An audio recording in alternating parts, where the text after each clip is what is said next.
This is your ground-based mobility. It's a simple mobility flow that's going to target your entire body, and it can be done in 10 minutes or less. Okay, so the first thing you're going to do is find a comfortable spot, and if you want to use a yoga mat, that's fine. You can do this inside the gym, inside your home.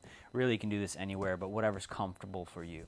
So what I'm going to do first is lie back on my back here, and I'm going to bring both legs up into the air. I'm going to pull both of my ankles, my toes towards my nose, and hold one leg. Exhale as I drop the other leg. These are called leg lowers or leg drops. Inhale on the way up. Exhale on the way down. You'll feel a hamstring stretch. Now, if you're feeling really tight through the hamstrings, you can slightly bend, but really try to keep that as straight as possible.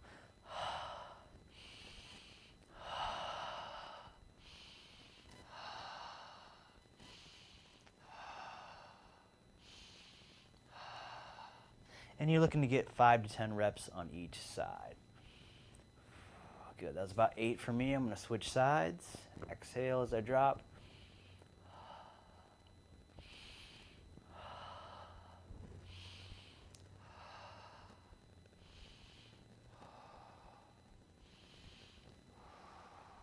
The breathing here is really important to make sure that you're relaxed as you're doing this. Awesome. Okay, from there we're going to go into some ankle mobility. So sit up to your hands here, and you're just going to start rolling those ankles into circular motion, trying to create big, smooth, symmetrical circles here. You want to try to keep your legs very quiet as you're doing this and just isolate the ankles here. About 5 to 10 circles in each direction. I'm going to reverse it. Again, this is going to be a reoccurring theme in terms of your breathing as you're going through this. If you are holding your breath, you're holding tension. So you want to try to just emphasize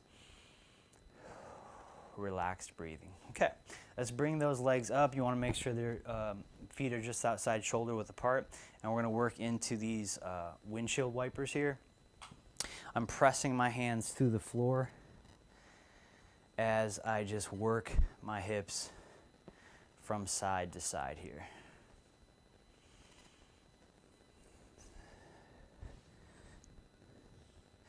And then I'm going to go right into a 90-degree position here.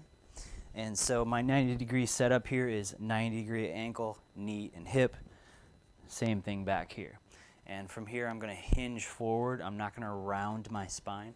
I'm going to hinge forward, exhaling as I hinge.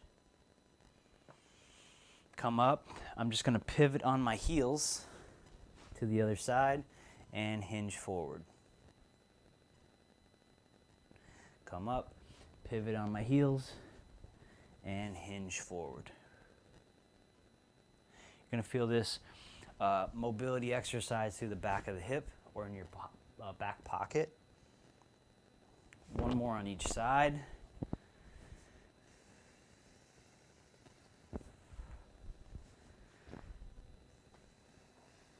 And then from here, I'm going to pry this hip open. So this front leg stays down as I'm prying this back leg open. Just trying to increase that range of motion through the hip. Switch sides and repeat. Pry open. Now, as you're flipping back and forth on this mobility exercise, you'll catch yourself kind of moving, kind of drifting, and you just can reset every once in a while. Okay, from there what we're going to do is keep both legs down, and I'm going to internally rotate. I'm going to rotate towards this back leg here, and I'm actively using this leg to pull myself more and more and more. And then I'm going to take this hand, place it down on the ground back here, and reach around. Exhale. Come back up.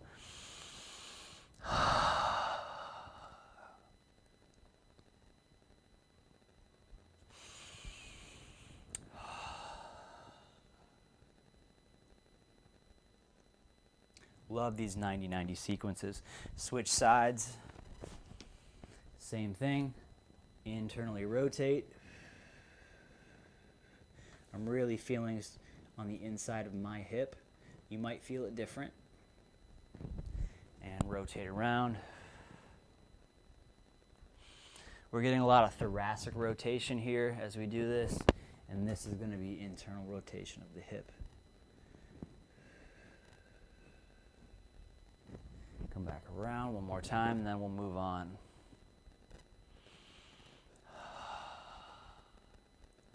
And ease out of that.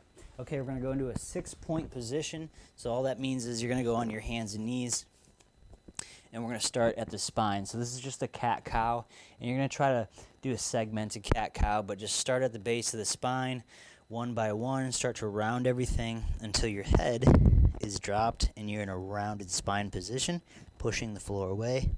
And then stay in that position, but just untuck your tailbone, and we'll work our way up the body to the head until you're looking up.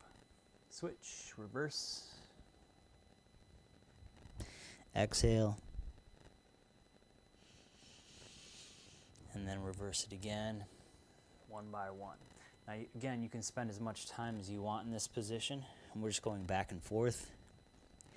But these are really good for improving the health of your spine. Okay, from there, we're going to go up to your shoulders, and you're just going to make circles at your shoulders, keeping your elbows locked. You may find that the coordination is a little bit challenging for you. That's okay. Slow it down.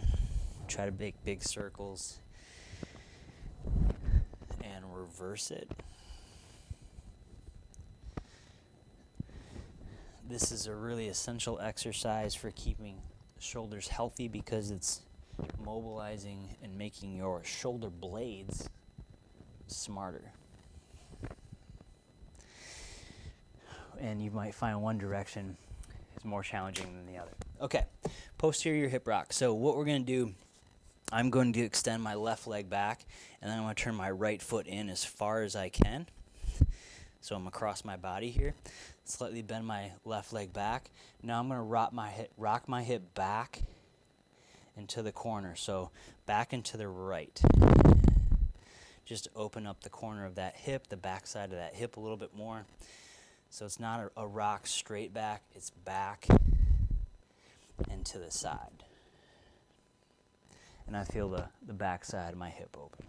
Switch. Internally rotate. This is my left leg here, and I'm going to rock back into the left just to open up the back side of my hip. You might be really tight here. You might be fairly loose here.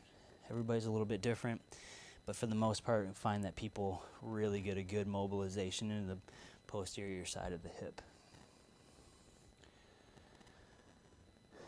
There we go. Okay, now let's go into an adductor rock. So all I'm going to do is extend my left leg out to the side as far as I can, and then just rock back and forth. And I'm really opening up my adductors here. I'll show you from two different angles so you can see. Again, I'm breathing, exhaling as I do this.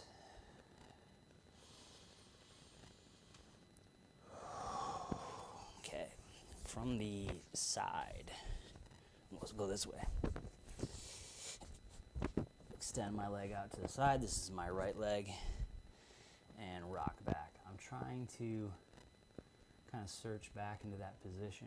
Trying not to let my tailbone roll under too much. Focusing on my breathing. Could be fairly intense for some people. And after a few rocks there, if I've had enough, I'll ease back out of that and go into some pelvis mobility. Okay, so I'm going to set up in this half kneeling position, and again, I'll show you from two different directions. And what you're going to do here is tuck that tailbone under until you feel the front side of that hip open.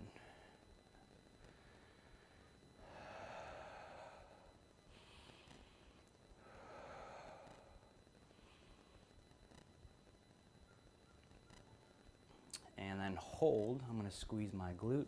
I'm going to cross my right hand over to my left leg, and now I'm going to use my left arm to windmill my arm up and around. I'm going to look to where I'm reaching. I'm going to breathe and exhale. I'm just going to get 3 reps in each direction. I'll reverse, I'm trying not to let my elbow bend here at all. So I'm trying to keep that elbow completely locked and isolating my shoulder range of motion. I'll show you from the front here. Line everything up as if I was on 2 train tracks. I'm going to do a few pelvis tucks here to open up the front side of that hip, getting the pelvis to get more movement through it so it can do its job. It can help improve your hip mobility and save your back too. We want the pelvis to be mobile, okay? So I tuck and hold, cross my left arm over, my right arm's going to reach up and around, doing a windmill motion, breathing, and you'll notice I'm trying not to just move my arm here. I'm actually getting rotation. I'm really reaching up and around. Let's reverse it.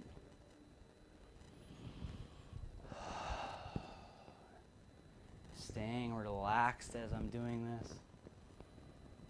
If you lose your balance, you might just need to squeeze that bottom glute a little bit harder.